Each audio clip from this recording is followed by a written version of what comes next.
ఇది కొత్తపేట కమ్మిరెడ్డిపాలెం ప్రధాన సెంటర్.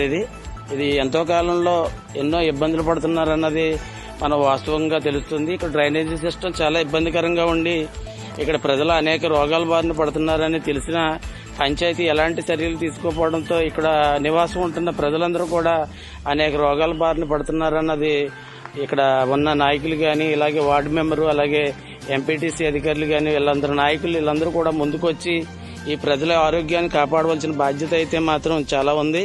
ఇక్కడ చూడొచ్చు, మనం కనీసం ఇక్కడ చేతులు కడుక్కునే నీళ్లు కూడా బయటికి వెళ్లే అవకాశం అయితే మాత్రం లేదు.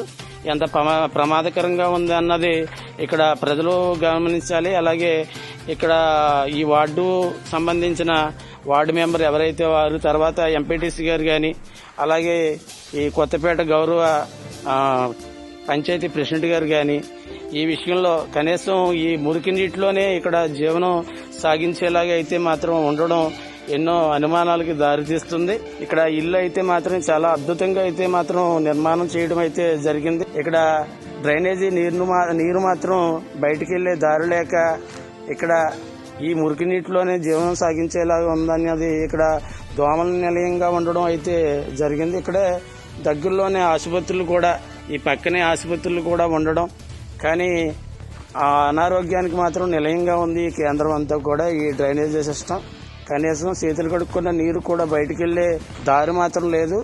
ఈ డ్రైనేజీలో నీరు బయటికి వెళ్లే మార్గం కూడా లేనట్టుగానే ఉంది ఇక్కడంతా కూడా. ఈ ఇల్లు మాత్రం నిర్మాణాలు చాలా అద్భుతంగా నిర్మించుకున్నారు.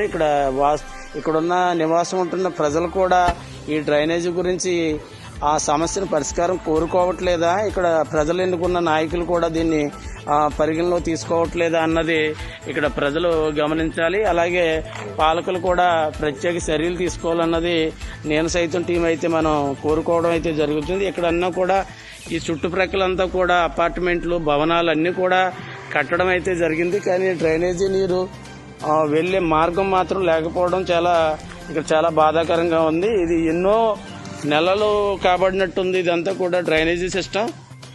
చుట్టూ కూడా అద్భుతమైన భవనాలు, బిల్డింగులు, అపార్ట్మెంట్లు అన్నీ కూడా ఉన్నాయి ఇక్కడ అన్నీ కూడా. కానీ రోగాలకి నిలయంగా కూడా ఈ ప్రాంతం అయితే ఉండడం చాలా బాధాకరం.